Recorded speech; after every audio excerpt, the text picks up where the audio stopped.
Valley Road, oggi siamo ospiti del concessionario Motoservice di San Severo, concessionario ufficiale Royal Enfield, KTM e CF Moto. Siamo qui con le tre adventure del momento: l'Himalayan 450, modello rinnovato del 2024, erede della famosa Himalayan classica, protagonista di vendite degli ultimi anni.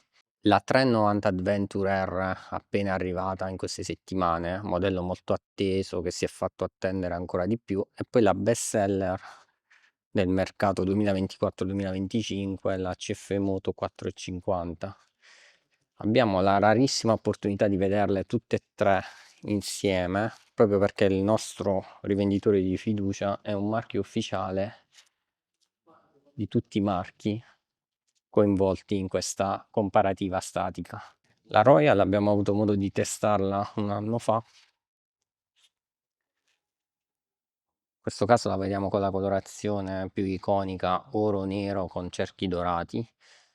Montagomme con la camera d'aria, ma è possibile avere anche una versione con le tubeless. È una moto molto più stradale di quello che si pensi, perché ha delle sospensioni molto sostenute, un bellissimo ride by wire, un motore con una bella coppia, strumentazione TFT che abbiamo apprezzato anche sulla Guerriglia.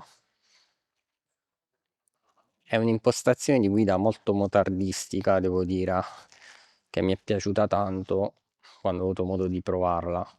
Cambio perfetto, comandi ben fatti. Qui vediamo i blocchetti con il joystick per gestire le impostazioni del TFT, le modalità di guida, specchietti tondi, strumento come detto tondo che ha la possibilità di sfruttare le mappe di Google.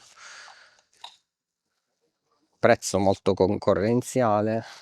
Quest'anno ci sono state anche delle promozioni interessanti proprio per contrastare l'ascesa della CF Moto. Di serie troviamo anche il cavalletto centrale. Qui vediamo anche una piastra accessoria, vediamo qualche accessorio montato.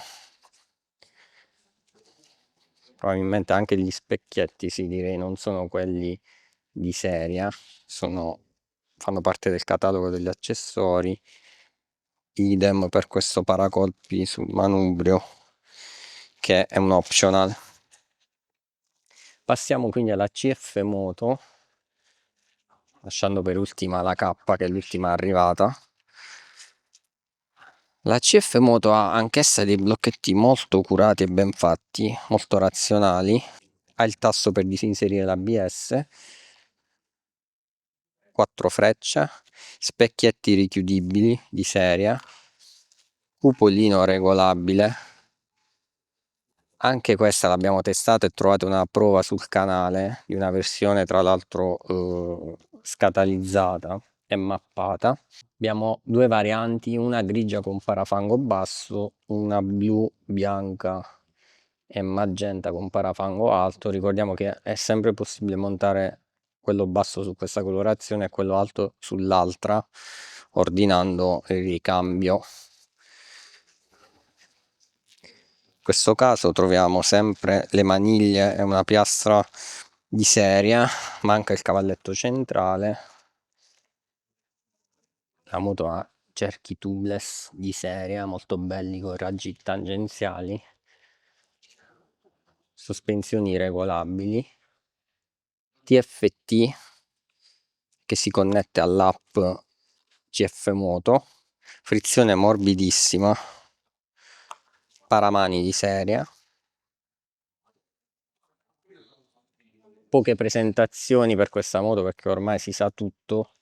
Motore 450 bicilindrico, è l'unica bicilindrica nella sua categoria, adesso verrà raggiunta in questo gruppo dalla nuova Kawasaki KLE, però fino al momento era l'unica che offriva questa tipologia di motore. Le altre due sono monocilindriche. Parlando di pesi, la Royal sfiora i 200 kg, la CF Moto con il pieno è poco superiore ai 190, la KTM sta sotto i 180 kg, dovrebbe essere intorno a 175. Veniamo quindi alla 390 Adventure R. È la vera novità del mercato. In questo caso le gomme sono con camera d'aria. La strumentazione è un TFT condiviso con le sorelle più grandi, frizione antisaltellamento, blocchetti di ultima generazione, 4 frecce, possibilità di cruise control opzionale, specchietti tondi. Manca una piastra, mancano delle maniglie, la moto è molto slim, molto rastremata nel posteriore. Ricordiamo che condivide parte del progetto con la Enduro, quindi la parte posteriore è identica all'Enduro ed è veramente rastremata rispetto alle altre due. Le vediamo una di fianco alle altre. Qui troviamo la cinghia per il passeggero, una soluzione sicuramente non ottimale, ma abbiamo la possibilità comunque sicuramente di montare maniglie aftermarket, una piastra per i bagagli e tutto il resto. Ricordiamo che la moto è uscita da poco, quindi ci sarà sicuramente poi un catalogo che andrà a arricchirsi. Sospensioni regolabili, in questo caso facilmente, non c'è bisogno di strumenti, basta con le mani girare i click. Anche qui ride by wire condiviso con la Himalayan, mentre su questa abbiamo il classico acceleratore a cavo. Per quanto riguarda invece il traction control, CF Moto e KTM ce l'hanno. KTM ha anche l'ABS cornering e quindi la piattaforma a 6 assi, mentre l'Himalayan no, solo mappatura e nessun traction control. L'Himalayan tra l'altro non ha il faro posteriore, ma tutto viene gestito attraverso le frecce come le moto di ultima generazione. KTM invece ha aggiornato le frecce rispetto agli ultimi modelli, vuol dire che sono piuttosto rigide, quindi in off-road bisogna fare attenzione. Le frecce invece di CF Moto ricordano quelle di KTM della generazione precedente. Per quanto riguarda invece i gruppi ottici anteriori, troviamo un disegno molto moderno per la CF Moto, moderno ma diciamo riconducibile anche ad altri modelli. Quello invece KTM è più particolare, un disegno molto particolare con due firme luminose al centro e una cornice che ricorda un po' quella delle stradali tipo 990, 1390. Richiamo del tutto classico invece per Royal Enfield con faro tondo e luce a LED. Non tradisce le sue origini e il suo stile di moto vintage.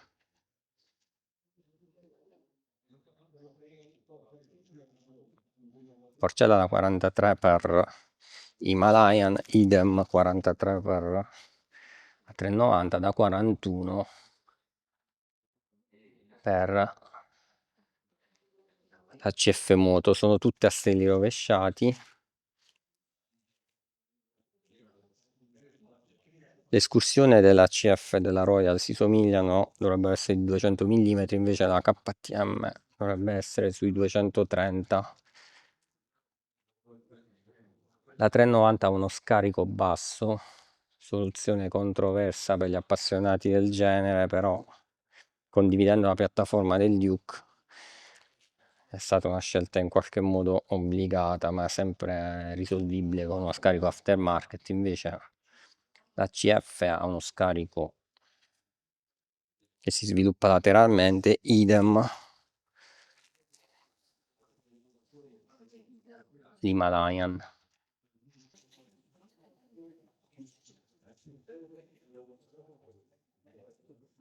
Andiamo a sederci sulla CF Moto, ricordiamo che siamo 1,73 di altezza, la sella è piuttosto bassa, tocchiamo quasi con le piante dei piedi, triangolazione è buona, manubrio piuttosto vicino, siamo abbastanza dentro la moto, peso percepito è basso, la moto ha un buon angolo di sterzo, i comandi sono buoni, sono comodi da gestire, devo dire che è una moto piuttosto comoda. Ripeto, siamo molto dentro ed è facile toccare terra. Esiste una sella opzionale se vogliamo alzare un po' la seduta e farla avvicinare un po' allo stile della KTM.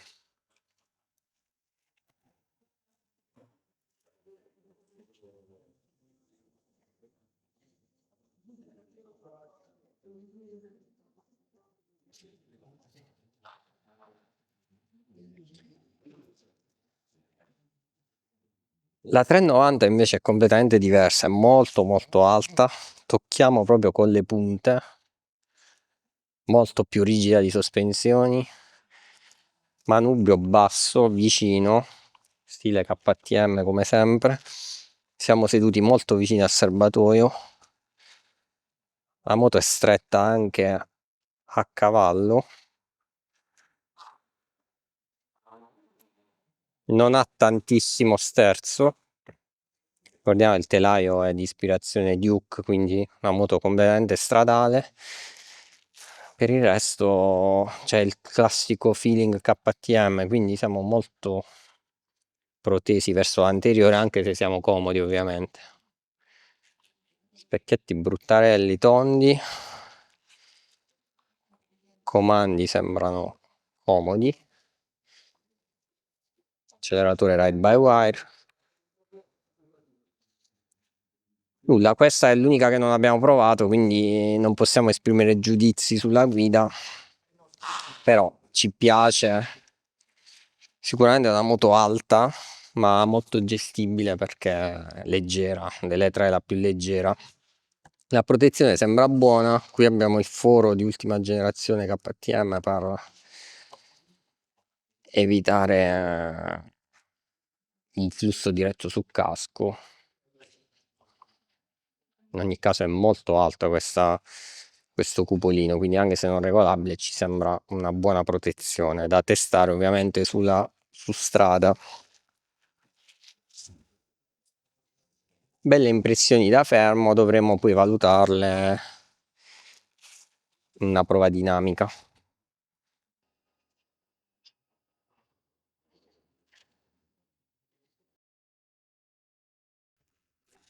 Veniamo all'Himalayan 450.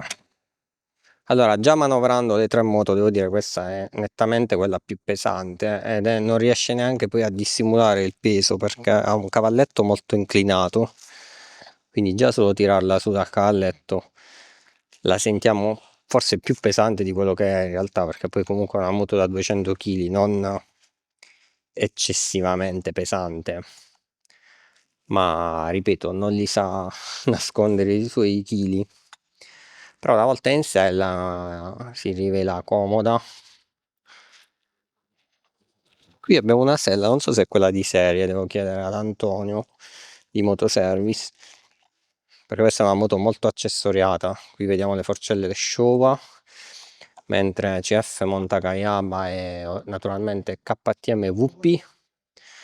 Posizione bella, mi piace.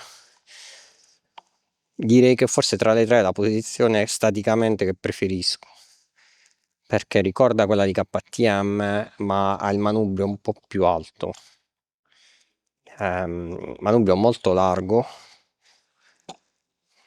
tanto sterzo, veramente tanto sterzo, molto minimalista la parte della strumentazione e del cupolino, lascia quindi tanto scoperto, specchietti veramente piccoli, ma questi ripeto sono parte del catalogo degli accessori.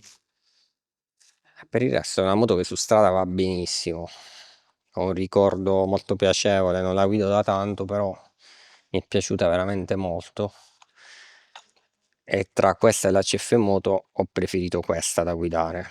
Resta da provare KTM per avere un quadro completo.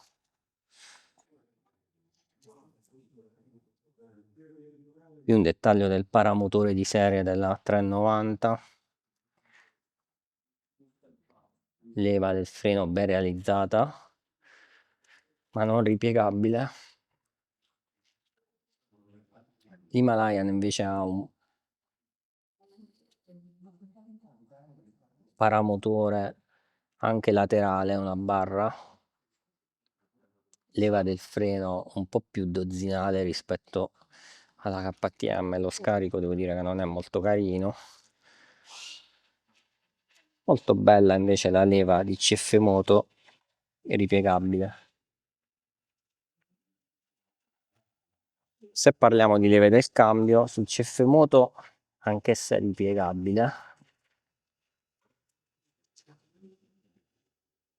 Su Himalayan fissa, su Adventure come su CF Moto ripiegabile. Ricordiamo che questa moto è dotata di quick shifter. Sul K avremo tante power parts disponibili per le protezioni, fino ad arrivare poi a quelle più sofisticate come le sospensioni Apex Pro che abbiamo visto in fiera a Milano. Porcellone molto bello quello di KTM, non male anche quello della Himalayan, bello anche quello della CF Moto. CF Moto ha un telaietto scomponibile, idem Himalayan. Stessa soluzione dovrebbe adottare la KTM, ma in questo caso è tutto coperto dalle plastiche. Siamo quindi in conclusione di questa comparativa statica. Ringraziamo Motoservice per averci ospitato. Qui vedete il punto vendita, la concessionaria qui a San Severo. Ricordiamo che è presente anche a Bari. Qui troverete Antonio, a Bari Michele. Conclusioni. Qual è la migliore? Difficile dirlo, secondo me sono tre moto validissime. L'Himalayan è quella che teoricamente a mio gusto parte più svantaggiata tra i miei standard, però poi da guidare è stata una bellissima moto, quindi dal punto di vista della guida mi è piaciuta tantissimo e l'ho preferita la CF Moto. La CF Moto è molto bella, molto economica, ha una bella presenza in entrambe le colorazioni, ricorda un po' la Tenere a livello di sviluppo verticale di moto, soluzioni moderne, cerchi tubeless, belle colorazioni come detto, dotazione ottima, TFT molto carino, connessione con l'app, insomma è una moto completa, il traversino di serie, cupolino regolabile, comandi ben fatti, è una moto che mi è piaciuta molto. Però diciamo che il bicilindrico è una soluzione un po' particolare per questo genere di moto, che toglie un po' di brio. La KTM invece è un caso a parte, è una moto sicuramente molto affascinante, una linea bella, direi, è piaciuta veramente a tutti questa. Adesso viene proposto a un prezzo molto più interessante, sotto i 7.000 euro rispetto ai 7,9 chiesti all'inizio. È sicuramente la novità più attesa. Devo dire che su strada non deluderà, perché le KTM non deludono mai da quel punto di vista. Poi conosciamo la piattaforma, il motore, il quick shifter, è l'unica dotato di cambio elettronico, di piattaforma 6 assi, di cruise control anche se solo opzionale. Diciamo che la moto più premium, ed è quella anche che costa di più rispetto ai 6.000 richiesti per le altre. Qui c'è una 1.000 euro in più, comunque a mio parere meritata. Sospensioni più rigide, simili un po' a quelle della Himalayan, tutto però da verificare su strada. Molti l'hanno già provata, in Italia alcuni l'hanno già ricevuta, noi purtroppo non ancora abbiamo questa opportunità. siamo curiosissimi, appena avremo l'occasione ve la racconteremo per bene. Quindi definire una vincitrice è difficile. Quale comprerei delle tre? Naturalmente la KTM, e senza alcun minimo dubbio è la moto che, ripeto, anche con questo drop di prezzo, secondo me vale la spesa in più, ed è quella che a mio parere ci permette di avere più soddisfazioni su strada, ma anche in off-road. Probabilmente è quella che chiude il cerchio in entrambi gli scenari meglio rispetto alle altre due.